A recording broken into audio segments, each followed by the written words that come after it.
In League of Legends, Hecarim is a champion who gains attack damage based on his bonus movement speed. On today's episode of LoL Math, we'll be taking a look at how much attack damage Hecarim can gain from certain items, runes, and masteries that grant movement speed. First, let's take a look at Hecarim's passive ability. Hecarim's passive ability, Warpath, will grant him bonus attack damage equal to his bonus movement speed times a value between 0.1 if Hecarim is level 1 and 0.25 if Hecarim is level 18. To keep things simple, we'll assume Hecarim is level 18 in our examples. Moving on, let's take a look at how much attack damage Hecarim can receive from multiple sources. In Season 3, since the boots of speed only grant 25 movement speed, Hecarim will only gain 6.25 attack damage on purchase. Even though Hecarim's base movement speed will be increased by 25 in Season 3 like all champions, he will not gain attack damage from this increase as he will only gain attack damage based on his bonus movement speed, not his base movement speed. The boots of swiftness will grant Hecarim 15 attack damage. Their passive effect, which decreases the effectiveness on slows, may make this a very useful item on Hecarim. The boots of mobility will grant Hecarim 11.25 attack damage and 26.25 attack damage with the movement speed buff active,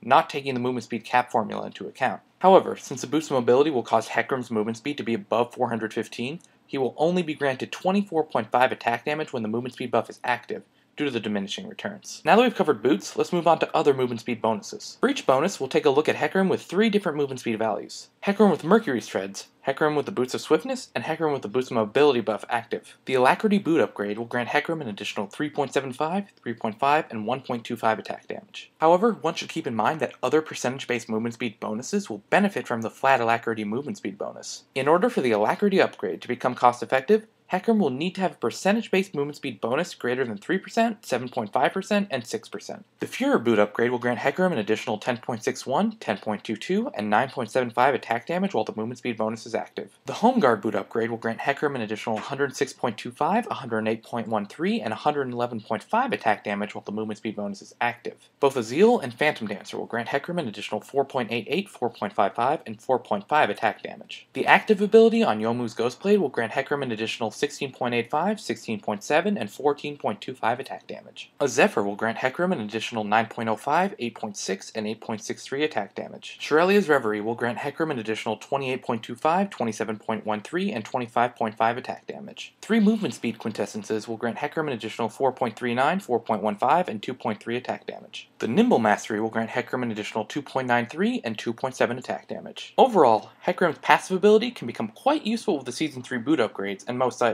However, the increase in base movement speed will definitely do more harm than good for Hecarim. Also, keep in mind Hecarim's passive ability will not be as beneficial as it is in our examples until Hecarim is level 18. Make sure to like this video if you enjoyed it, and subscribe if you'd like to be informed whenever I release new videos. Click the annotation on the screen if you'd like to see the previous LoLMath episode. You can also like LoLMath on Facebook at facebook.com/LoLMathYouTube, and follow me on Twitter at twitter.com/TrampolineTales. Thanks for watching this episode of LoLMath.